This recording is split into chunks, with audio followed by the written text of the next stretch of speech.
Dear State Secretary, ICES scientists and delegates, ladies and gentlemen, it's a great pleasure and honor for me to be able to stand here before you and talk about aquaculture.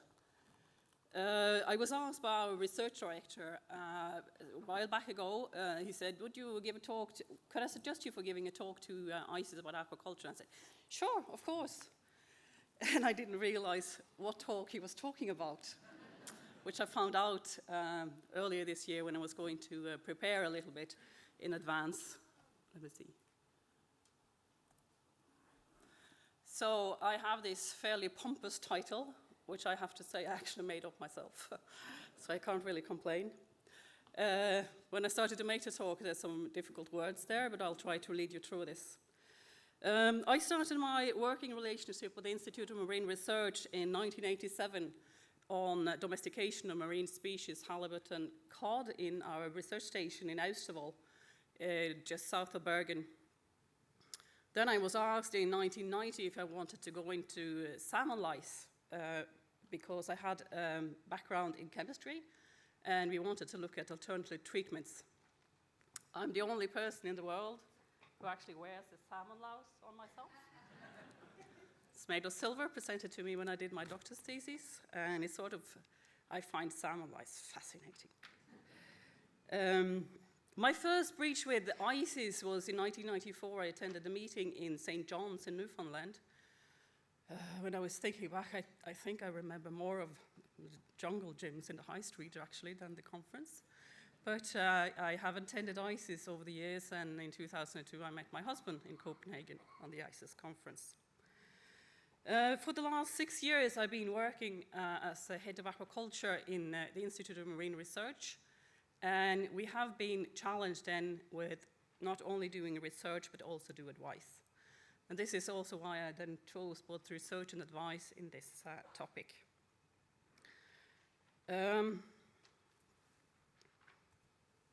This is one of the central slides that we like to show when we talk in Institute of Marine Research, to focusing on the importance of research for better management advice. As you and ICES probably know better than me, I'll try to point with this. All the Norwegian seas, like the Barents Sea, the Norwegian Sea, the North Sea, and the Skagerrak, have a long story of research and advice. But I'm very happy this slide has just recently, or over the last few years, been updated. So it actually also includes that we are supposed to do advice in aquaculture.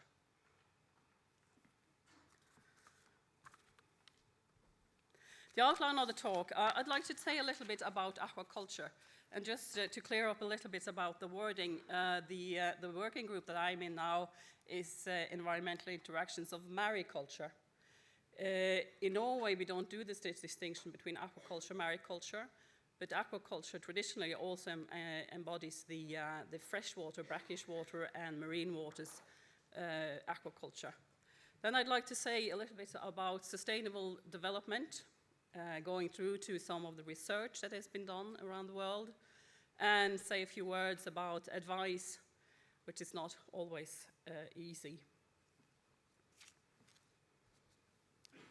FAO is always a good source for statistics in aquaculture, as well as other species or other areas. This is a figure from the 2010. They are a little bit behind with some of the statistics, obviously, for obvious reasons. And the trend, as we see, is that the world capture fisheries and aquaculture production is not the same. Where the fisheries have sort of leveled out when it comes to the tonnage that's taken ashore, the aquaculture production is increasing. And increasing to a degree where it starts, at least in Norway, to actually have a higher income nationally than the traditional fisheries has. I was told beforehand that I shouldn't be talking too fast, and I shouldn't run ahead of my notes now so that I get everything in here. So I'll try to do that. If we divide this up by continents, what you also see is a trend is it's the really huge production of aquaculture happens in Asia. The lilac color here is the Americas, both north and south. And Europe, as you can see, is not really a very large producer when it comes to value even. but the tons are probably higher in Asia. Just to breach a little bit on salmon aquaculture, because salmon is what we do in Norway. What we see here is I've taken out the countries that produce salmon. The red bars is the Norwegian production, and what is typical for this is that it's constantly increasing. We have about a production in 2012 that sort of hits about 1 million metric tons. The other high producer was, or is, Chile. What is special about the Chile situation is that, let's see, oh shit, sorry. I'm trying to use the pointer because if I use a laser pen, you won't see it on both screens. What happened in Chile was that they had a decline. Decline brought on by probably poor management, disease dispersal, local sea lice that they have, and they really didn't have the system to cope with our very high production. They were up to almost 400,000 metric tons, and it fell very rapidly. The other thing that you can take home from this one is that the other producing countries like Ireland, United Kingdom usually meaning Scotland, and Canada has over the last 10 years have a sort of steady production, not growing. In 2009, this slide was made and sort of predicted something for the future. We see the same leveling out of the capture here. And when it comes to aquaculture, this is limited to fish, crustacean, and mollusks, meaning it's not including plants in this example. And it's a global aquaculture production, including the Asias. If you prognosis that there's going to be a 3% yearly growth, we'll hit 90 million tons in 2027 was the prediction from 2009. The increase for the world capture has been around 1.2% over the last 30 years, while the aquaculture actually has increased by 9% over each annually.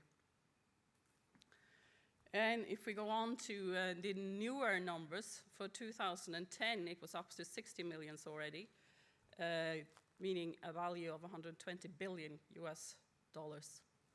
So this is a huge field. If you go down to the countries, we see here that on the bottom graph, using this mouse for pointing isn't very easy. Oh, there we go. With the red and orange colors, meaning more than 30 million tons, and the orange from 1 to 5 million tons, these countries are all in Asia.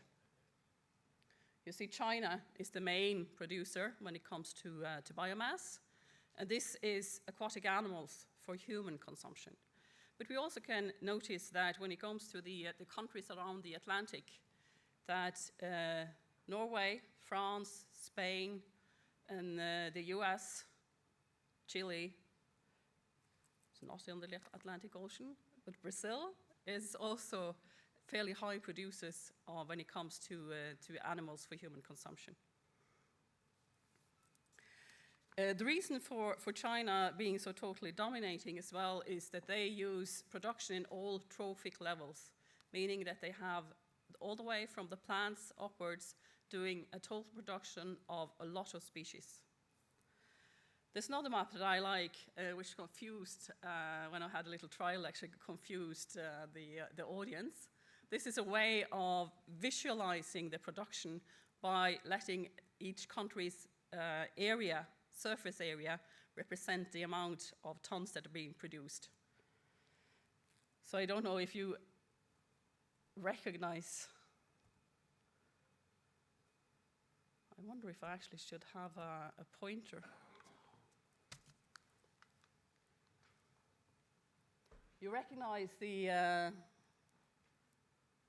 that's not working very well, is it?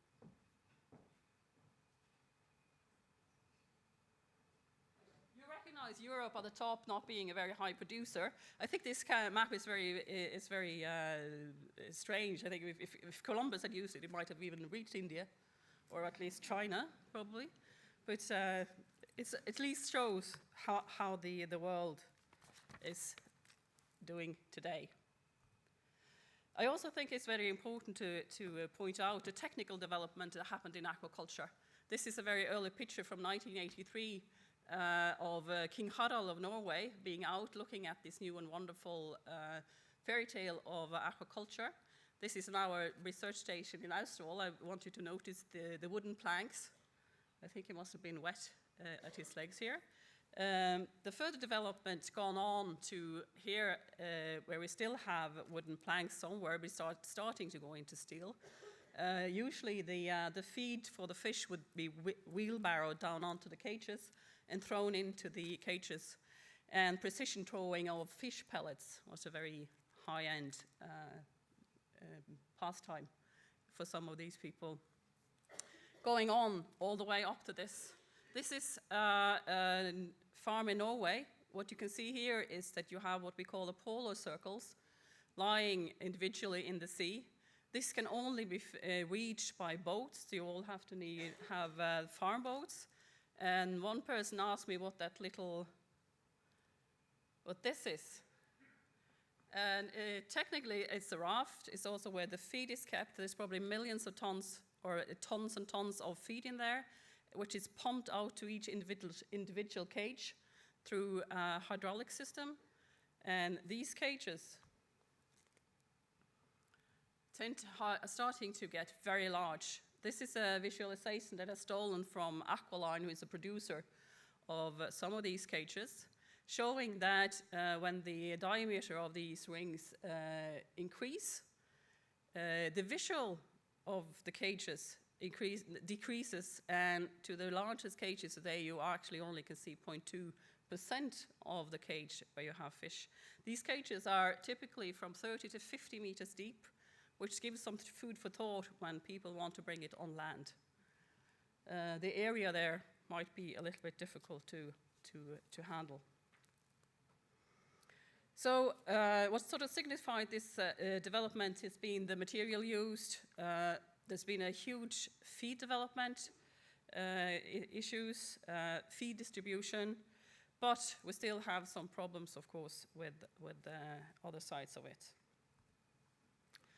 There's increasingly a lot of reports today that you do analysis of ways to produce food. This is one report from the Blue Frontiers, managing the environmental costs of aquaculture. They've done very thorough research into what they call life cycle analysis of a lot of different species around the world, in Asia and other places.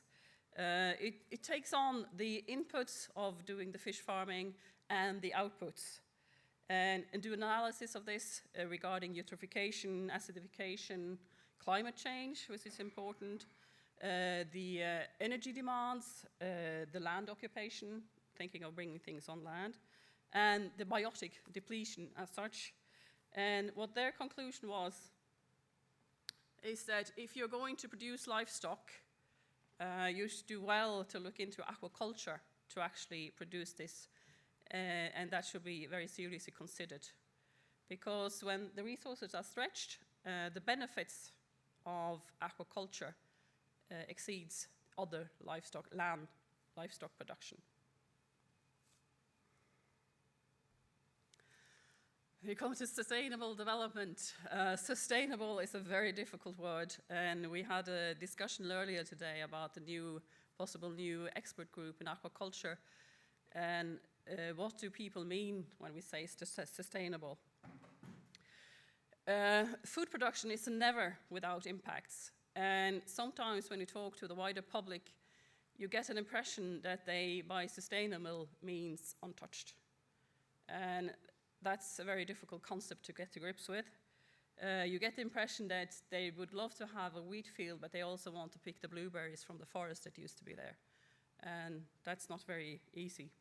So I was looking into also other words when used when it comes to describing sustainable. Ecological footprint is the usual way of talking about this impacts. I've included a picture here. Not all footprints are very light. This is a 2 million year old footprint. So a footprint can last for a long time.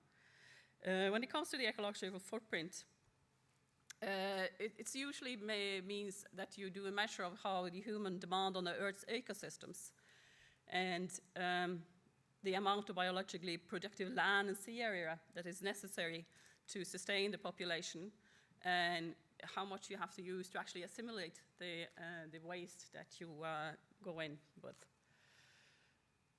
If you use this system, it's possible to estimate how much of the Earth, or actually in some instances how many Earths you need to support humanity and at a given lifestyle. And if you, for instance, do this for suggesting that everybody was going to live by a Western standard, the Earth can have 4.5 billion people.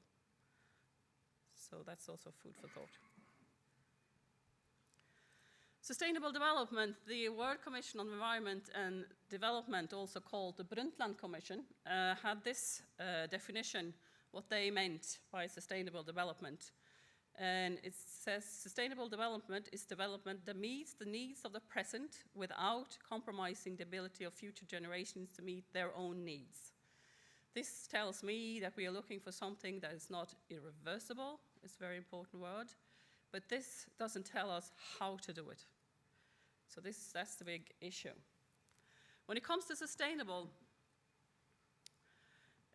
to me it means a responsible management of the resources that we need to produce.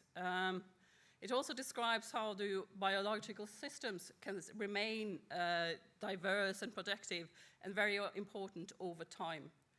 And it's a very necessary precondition for well-being of humans and other organisms to have this sustainable or responsible management. But you also have to remember that it's several dimensions to this. You both have the environmental dimension, you have the economic dimension, and the social dimension. And when it comes to these dimensions, some people might think that these are all playing in together and each are given equal weight, which is not always the case. Very often the economic dimension of a production takes precedence over the social or the environmental. Somebody suggested that these, the figure on the right, we should sweep them around and have the environmental as the center of dimension when it comes to sustainability.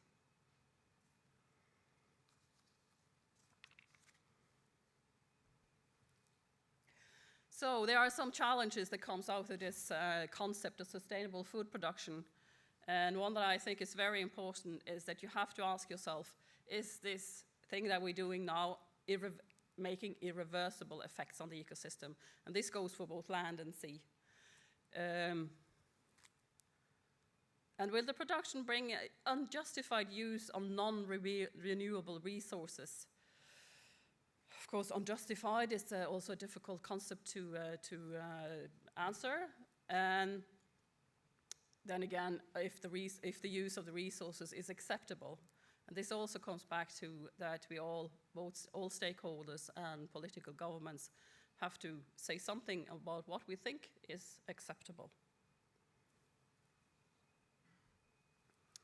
When it comes to aquaculture research, like I've been working on sea lice for 20 years. The thing that brought me, I know that garlic doesn't work for treatments. It's nice in food, but it doesn't work. I usually include the picture to the left to annoy my high seas colleagues, because when it comes to aquaculture and inshore and even shoreline research, you don't really need geosars into the shoreline. And people who like to be on big boats sort of find it annoying when I show this picture of a very small dinghy. We use much larger boats, and this is a picture of myself looking for sea lice. So I had to include a picture where I do my own research, so even though it's a little bit a while ago. When it comes to the aquaculture research, it has a very broad focus. We just returned from Prague, where the Aqua 2012 was held. Every 3 years, they have a combination of the World Aquaculture Society and the European Aquaculture Society. So this is a really huge conference, and 11 parallel sessions over 4 days, 10 to 15 different topics every day. This time it was 496 posters. You have to be very specific in your search when you are going to see that much. But the focus range is also very wide. A lot of the talks are on different species for aquaculture. There is talks about politics and legislation, environmental interactions, which I attended during this conference, animal health and welfare, and technology development, to mention a few. And this tells us that there's a lot of research being done. There's still a lot of potential, I think, for pulling this research together and coming into the advice section. I've included this picture. It's a very European-dominated slide. Very typically Atlantic salmon and cod. You have the sea bream and sea bass as are more for the southern countries. Halibut is there. There's oysters and scallops. What is extremely missing is plants. Macro and microalgae are not in this picture. And I think that is going to be important to address trophic levels as we move along in aquaculture development. The other thing about this one is that when we picture climate change and try to look forward what will happen with aquaculture, we've already seen that like the southern part of Norway isn't that suitable really for Atlantic salmon. So the whole structure of the species that you want to culture can be heavily affected by climate change. Not only in Norway, obviously, maybe more so further south.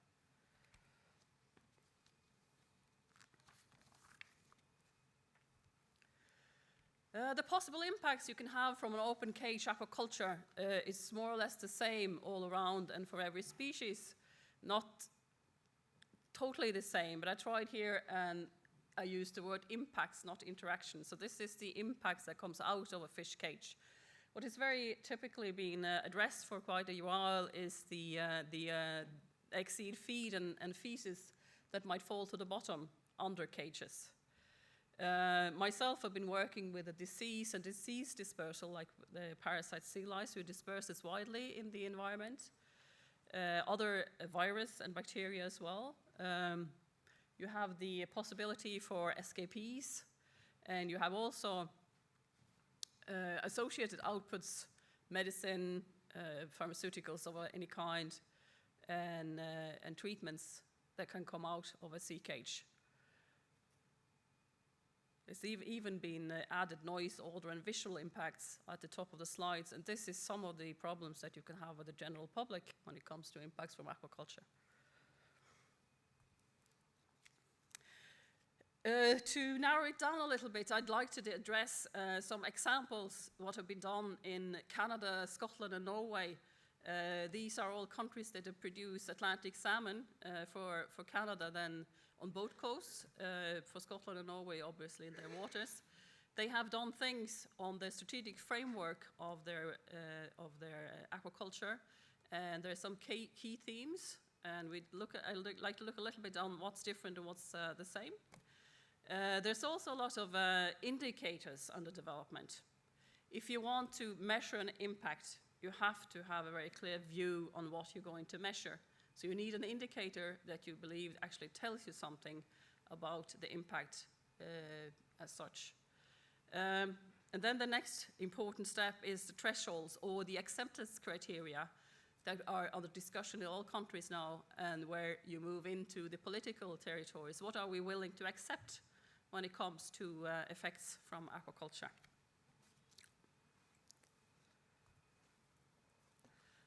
Scotland gave out this report in 2009, what they called a renewed strategic framework for Scottish aquaculture.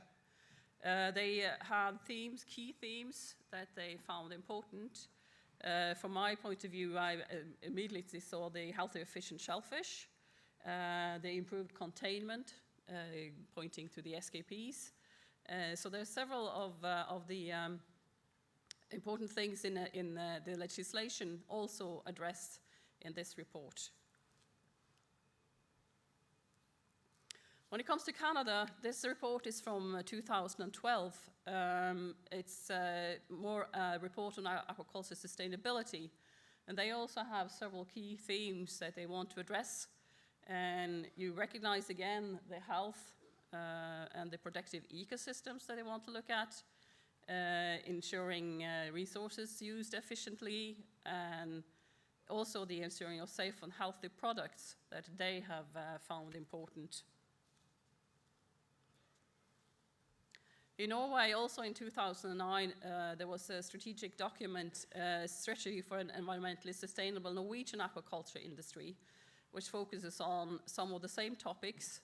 We also highlighted the SKPs, the disease, here also area management and pollution. So we see that all these countries, all these 3 countries that produce the same fish more or less comes up with the same issues that they want to address when in the strategic framework.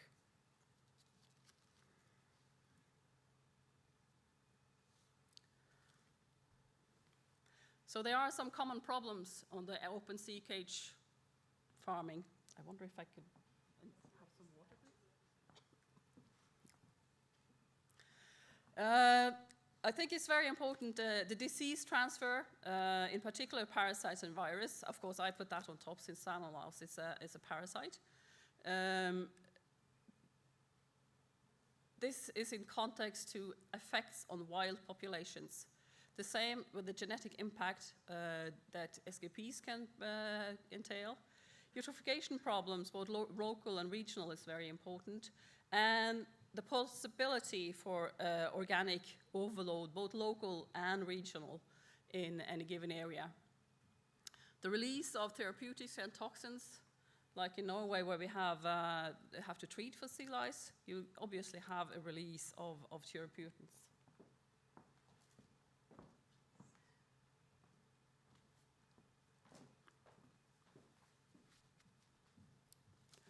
When I saw the balcony here, I was wondering if I actually should have taken sort of a stand-up approach to, but then I didn't get a free or a microphone, so I'll drop that.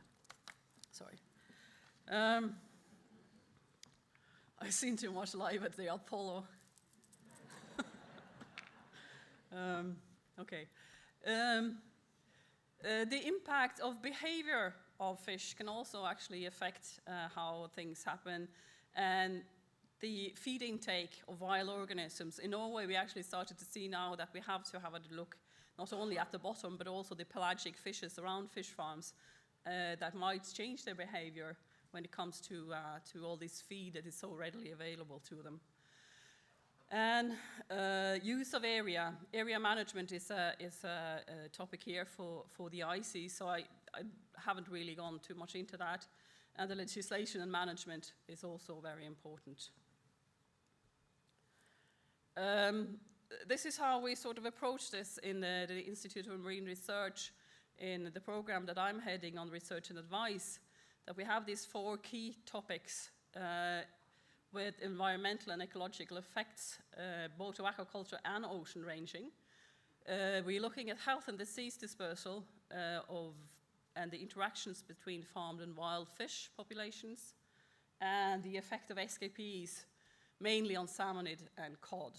The cod being more difficult, of course, because they also spawn in the net pens. The picture to the right there in the brownish color is a salmon louse. You have to come over afterwards and see if you can see that it is the same thing I have here.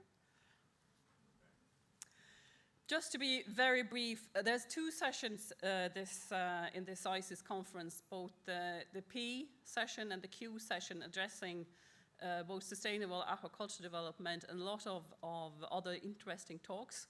So I won't really go into any of the results that we have, but I really want to point out that for the Norwegian situation, we found in our risk assessment that the effects of wild salmonids, when it comes to the effect on wild salmonids, it's the salmon louse and the SKPs that is a threat. We've analyzed it to find it to be a very high probability of an impact. Whether or not it is population regulating still remains to be seen. We have, there's talks being made during these days on the suggestion we have for first generation indicators for these two impacts. And we have suggested some thresholds that can be used. This is now up for political decision. And I think that it will be something coming out of Parliament early next year on some of these issues. I'm not sure what this sjømatmelding is in English, but we might find out. These two pictures that I included is, of course, salmon to the left. And to the right, we have a part of the Norwegian fjord, including where we sit now in Bergen, pointing towards that we want to use models, hydrodynamic and biological models, to predict dispersal, in this instance, of sea lice larvae.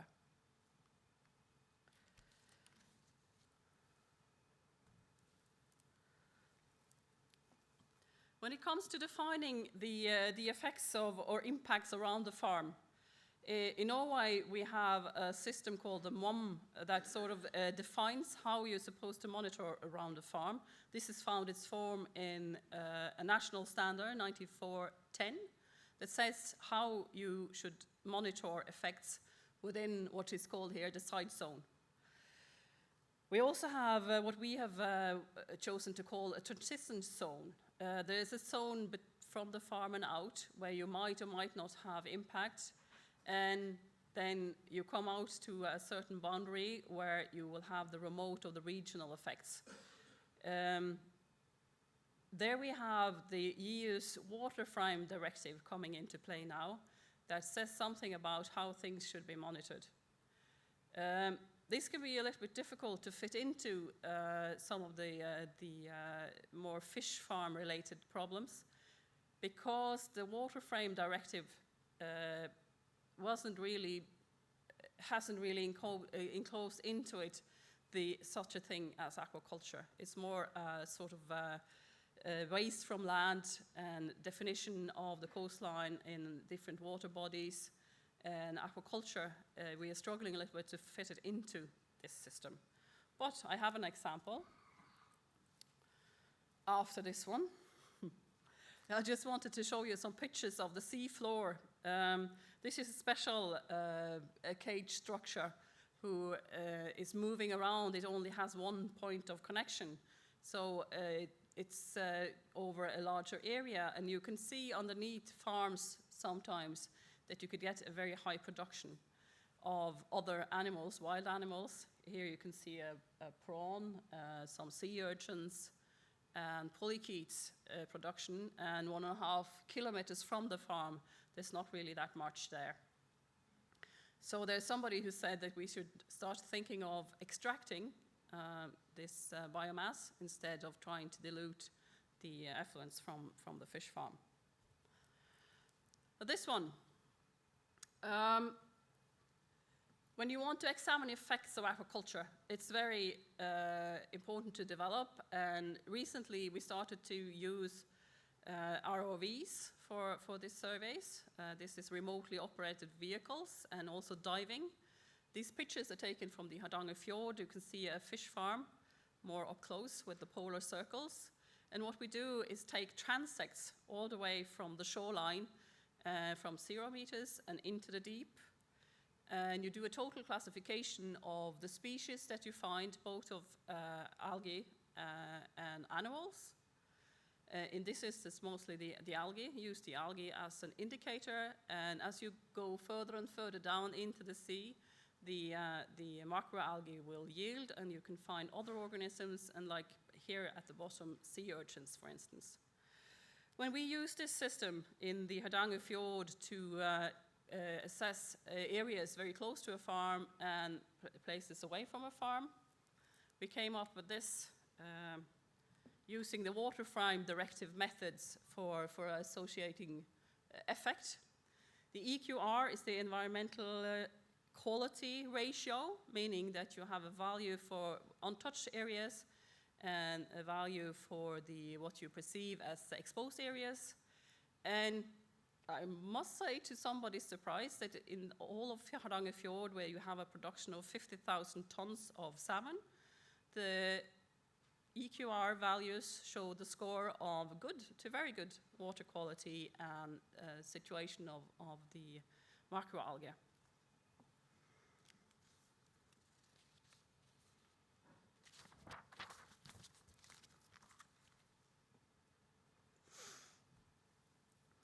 Another word that's often used when it comes to aquaculture and the release of materials is carrying capacity.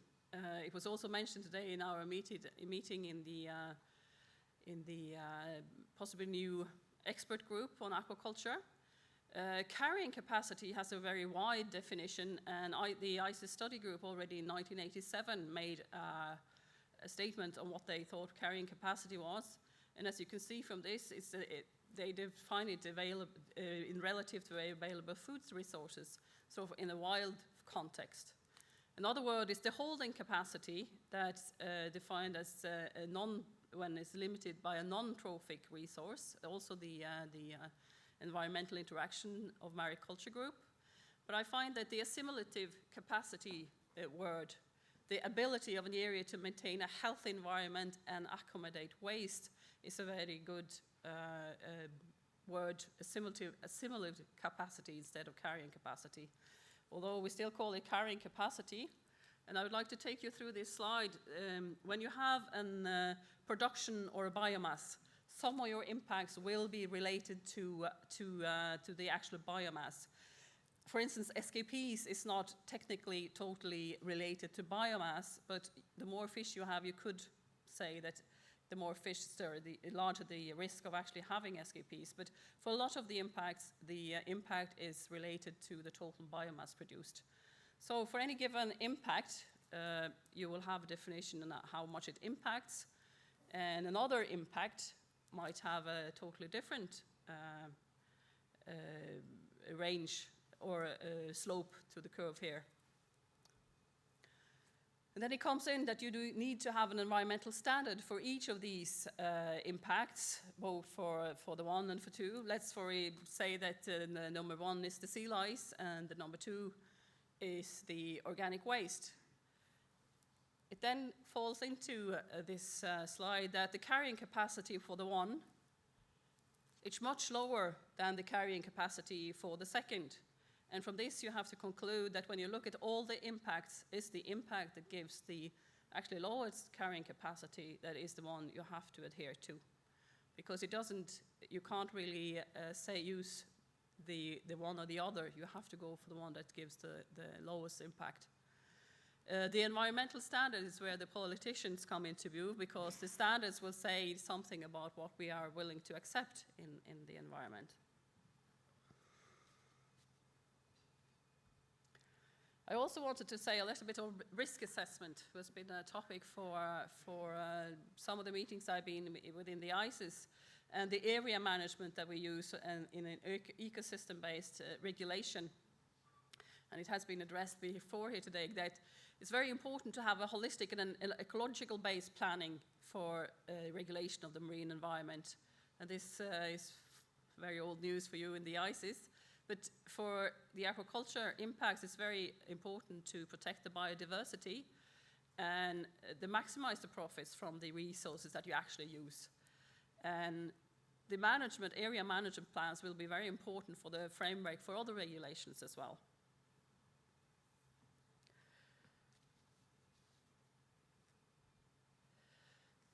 I like the ecosystem approach. The EAA is the ecosystem approach for aquaculture. And it sort of entails that you have to examine the existing and developing aquaculture and identify the key priority issues for management, and so that you can have a sustainable outcome. and within a risk-based management framework. And I think that's very important to do this in a risk-based and very scientifically sound basis. There's a lot of reports coming out now that methods for risk assessment of aquaculture, that none of them are very much in agreement, but there are a range of criteria that has been proposed. And when you have an impact, it's very important to sort of find the nature of this impact. Is it positive, negative, direct, indirect, the magnitude, of course, the extent or the location, like is it area, volume demanding, is it the distribution, local, regional, and the duration? Are you in the startup of a production, or are you in decommission? Is it production or as usual? The reversibility is also important, and the likelihood of something. What is the uncertainties of these impacts, or the confidence intervals of the predictions that we make? And there's several methods that is for the predictions that are suggested. At least I know that I, as a scientist, will prefer it to be a quantitative mathematical model. And when we started to try and do the risk assessments for the Norwegian aquaculture industry, we just had to say, we don't have enough data for doing that. So we had a combination of case studies and both experimental and physical models, and some professional judgment had to come into play. This is going to be a talk as well, so I won't go into our risk assessment in very much detail.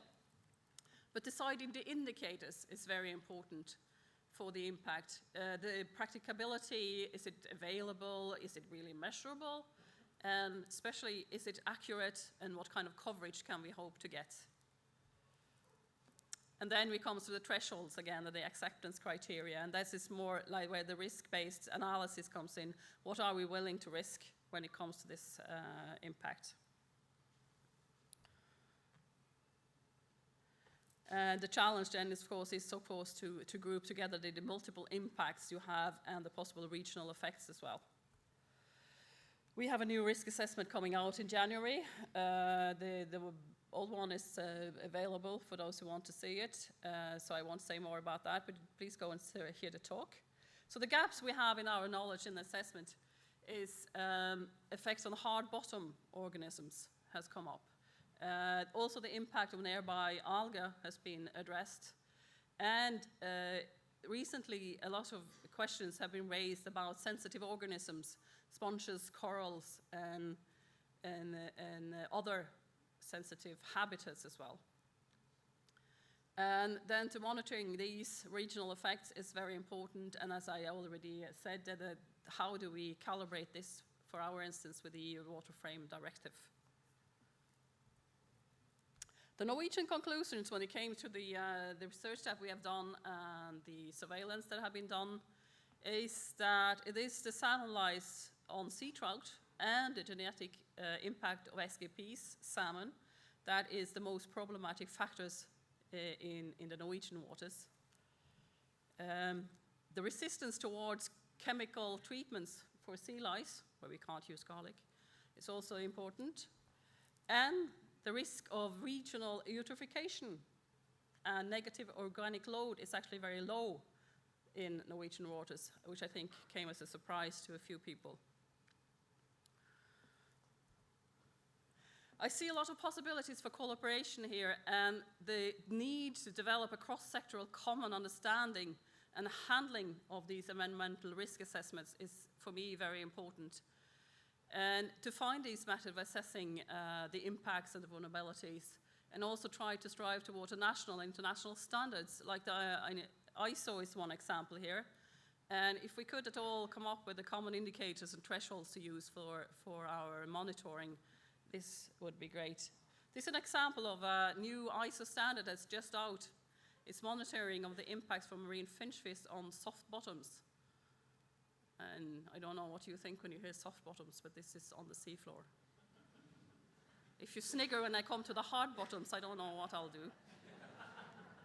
But this is a totally new standard, ISO 12878, just out.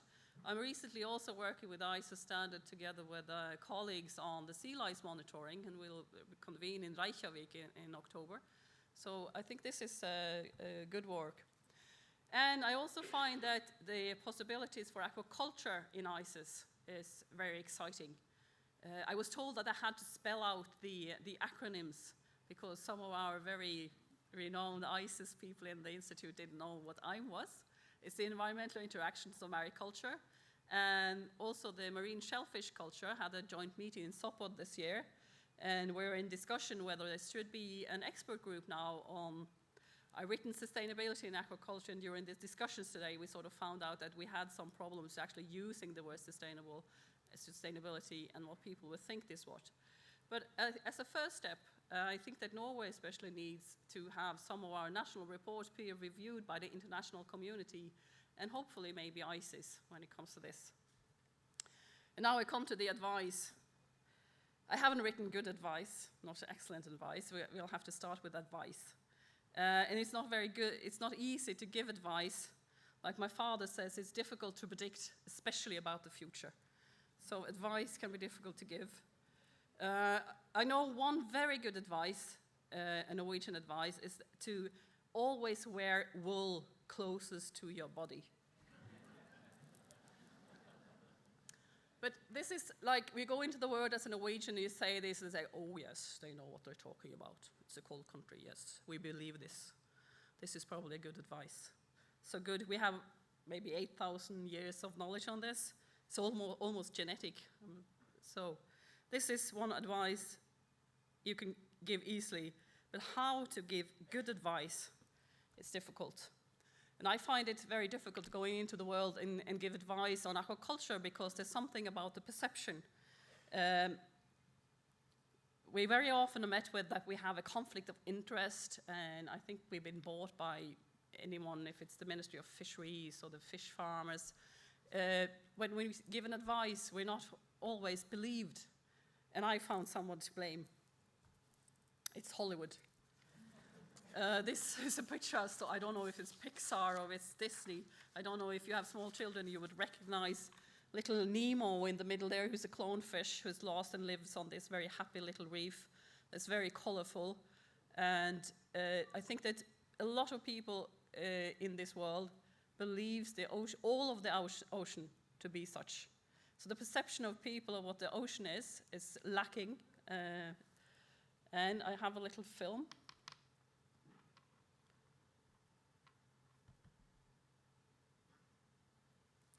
My colleague has provided me with this snapshot of some of the findings from the northern Norway. I can't look at this because I get seasick. It's a reason for me choosing aquaculture instead of fisheries. So I only do the inner fjords. The sea bottom, hard bottoms. No sniggering, very good. There's mountain ranges. Here we see a wolffish on the sandy bottom. There's a few microalgae here. There will be a monkfish coming into view. There's shell sand in this instance. So all of this is taken from the northern part of Norway, from Nordland and Troms, and it's a part of our assessing sea bottom habitats for along the coast. Here we see macroalgae and some bentos, and a little bit of marine snow actually coming into play here. There's mixed bottom, stone, sand, algae, and a halibut coming in. I think we're going to also see some kelp forests, not so deep this take. But I also find interesting when we come now to the marine snow. I think if somebody said to you, oh, this is a picture from next to our aquaculture farm, people say, oh, yes, we can see that. But it's actually very, very natural. Let's see if they go.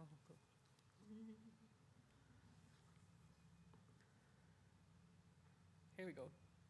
This is how it can look as well. The marine snow, the settlement of organic and inorganic material on the bottom. Mapping what we have and what is there is very important. And this is a soft bottom. with basket stars and soft corals, starfish, and some anemones to the bottom. And none of them looks very much like the Nemo picture. That doesn't mean that there's a full play to go out and do havoc on this, but you could visualize that there are places and there are sea bottoms that wouldn't be such a big risk to expose to some aquaculture.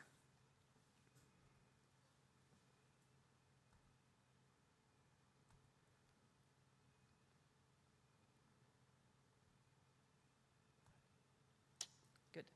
So what we know is that fish farming is mainly today done in open cage system, and many interactions are possible.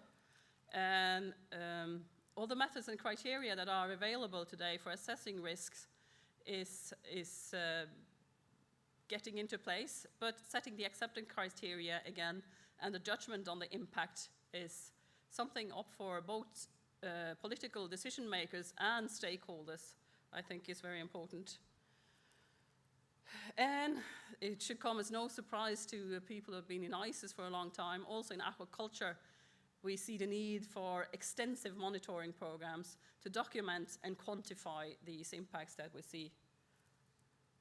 And there is a limited range of data, risk factors, and the basic knowledge, and again, the monitoring programs is very important. So we need baseline data on natural conditions, surveillance programs, a lot more on cause and effect, and the thresholds. And most importantly, if we do hit a threshold, what do we do? What do we do to reduce the effect? I just wanted to end with some views for the future. We've seen today that it's important, in my view, to have a look at the production in several trophic levels. IMTA has been mentioned earlier today. It's the integrated multi-trophic aquaculture, and also ocean ranging. I've stolen this from Fredrik Hauge in Bellona. It's in Norwegian terms, very famous NGO. Here he has made a picture of the ocean forest project, where you see the possible windmills and fairly large aquaculture production ranging from microalgae or macroalgae up to fish around. When you use the area for windmills, why don't you also use it for aquaculture? And a small sketch here of how you can visualize the integrated multi-trophic aquaculture. It's also possible to see that you could use the CO2 and the wastewater that we have to produce macro and microalgae, and actually using this in different ways. You will have lipids and high value substances. You can have carbohydrates to put in your car. You can also have the protein to grow more fish. And I was recently introduced to something called biochar, which is when you burn the rest, you end up with a substance that stores carbon and can be used as a soil improvement. So this is a sort of win-win situation. Another example is that if you wanted to use hybrids for biofuel, if you wanted to do that on land, you need about the area of Europe to produce enough fuel for the airplane travel that we do in Europe. And then the example was that if you use macroalgae, you only need the area of Belgium. And in that context, somebody was willing to sacrifice Belgium.